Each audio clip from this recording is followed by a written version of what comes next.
Filijala Nacionalne službe zapošljavanja u Valjevu organizuju u četvrtak sajam zapošljavanja. Svečano otvaranje je u 10 sati u sali hotela Grand.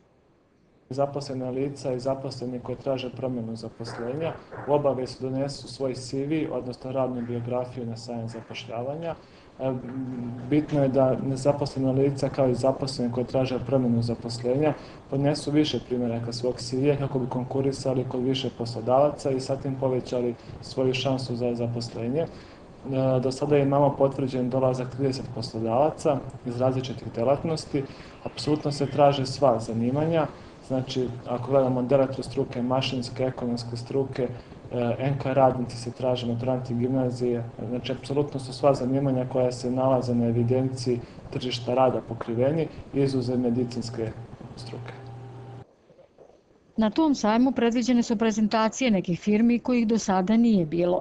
U gradskom podrumu hotela Grand u 11 sati predstavit će se udruženje metaloprerađivača, u 12 sati HTD Vujić Valjevo, a u 13 sati rukovodstvo Nacionalne službe zapošljavanja govorit će o trendovima u zapošljavanju i klubu za traženje posla.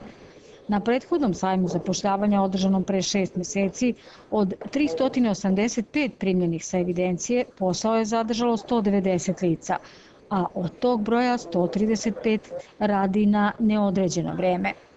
Među firmama na ovom oktobarskom sajmu zapošljavanja svoje učešće su potvrdili Gorenje, Cepter Internacional, Žinasa, Nova Srbijanka, Lasta, Samedi, Vujić Divčibare, Sloga, Podgorina Fruht i mnoge druge. Sa visokom stručnom spremom traže se diplomirani ekonomisti, menadžeri, farmaceuti, arhitekte, elektroinženjeri, mašinski inženjeri, agronomi.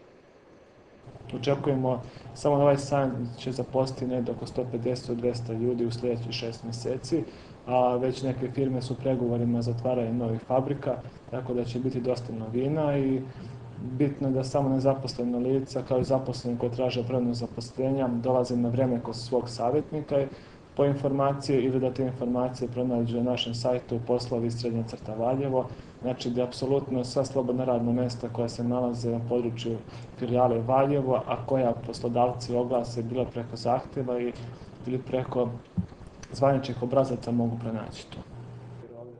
Željko Đukić ističe i da je u Valjevu od početka ove godine značajno smanjen broj nezaposlenih.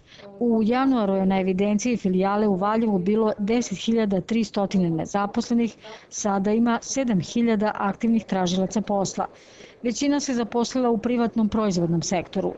Đukić smatra da će pad broja nezaposlenih biti još veći u naredna 2 do 3 mjeseca, jer otvaranje novih firmi najavljuje nekoliko novih poslodavaca.